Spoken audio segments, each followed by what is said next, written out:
Let's keep moving right along. Up next is Salt Auerbach.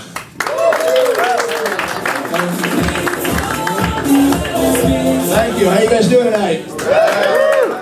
Thank you. I'm 14 years sober. First ever sober person in Crown Heights. I'm 14 years sober, 12 years clean. First 2 years were easy because I was always getting high. But I gotta tell you, if you're doing drugs these days, you're really lucky because it's easier to find drugs in the street than parking space. I was a very frum drug user. I was really a frum drug user. I used to say Tefillah Sederach when I went on acid trips.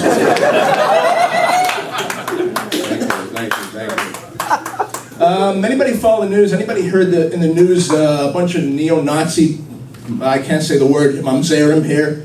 A bunch of them, they tried looking like Jews, dressing like Jews in Colorado and delivering and giving out pamphlets of Holocaust denial. It was pretty obvious they weren't Jewish. Because if they were Jewish, they wouldn't be giving out pamphlets, they'd be asking for rides. They were Chabad, they'd be trying to put tefillin on everybody. You know. Chabad tefillin joke didn't go, okay, there goes my career. Thank you. By the way, I just wanted to let you know, I have a CD full of constipation jokes. Didn't come out yet. Thank you. I was going to write some procrastination jokes, but I keep pushing them off. There's some Alzheimer jokes, I keep forgetting them.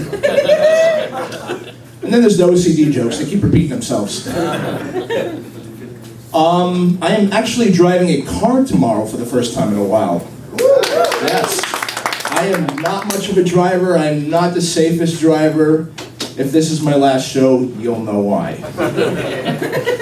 But one thing I'm not worried about is gas, because I got enough of that from all the chum they eat. I want to tell you a little bit about me. I work in funeral homes with dead bodies. That's actually true. That's not a joke. And I get the craziest questions all the time. People always ask me, aren't you scared to work with dead people?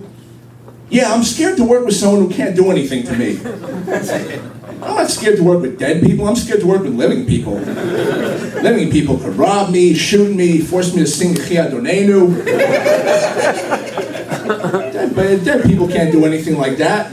You never heard of a story in the news saying dead body shoots up a mall. You know? Yeah. And we have a guy who's paid to pray for the body. It's called a shomer. You know what that is, right? Yeah. So he's paid to pray for the body, and he does pray for more people to die. Yeah. A lot of very frum people don't want to look at their loved one after they die. They have a minhag or something.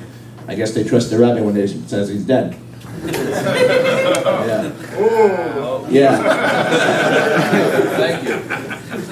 Got Schoen face to laugh at that. Thank you. And one time my boss called me. This is a true story. He called me and said, "We might have work for you, but there's a problem." I'm like, "What's the problem?" "The person's still alive." I'm like, "That's a problem? If someone's still alive, don't call the funeral home, call Hatzalah. Call an ambulance, you know, don't call me." And at my funeral, I wanted to be fun. You know, I told my parents at my funeral I wanted them to play a very fitting song, "Stairway to Heaven" by Led Zeppelin. Yeah! Thank you. That's not what they're going to do, though. They told me at my funeral they're going to play "Highway to Hell" by AC/DC. I told them let's settle for I'll settle for something else. When they're about to dump me in the grave, we'll sing Snoop Dogg's "Drop It Like It's Hot."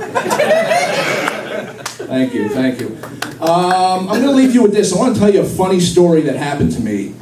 I was hanging posters in a Chabad shul in Queens on Main Street. I don't know if any of you guys have been there.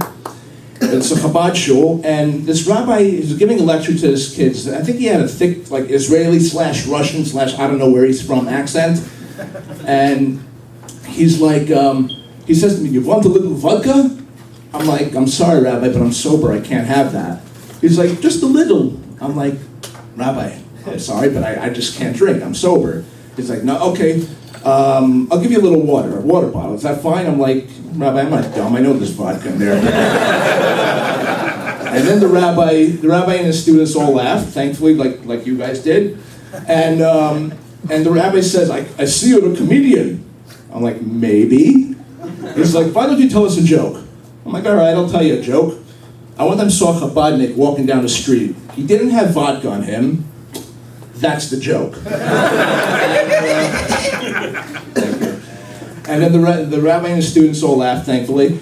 And he said to me, "Why don't you tell us another joke?" I'm like, "I'll tell you another joke." I'm like, "You know how they say Mashiach will come if every Jew keeps Shabbos for 2 weeks? I think Mashiach will come if every Chabadnik can give up alcohol for 2 weeks."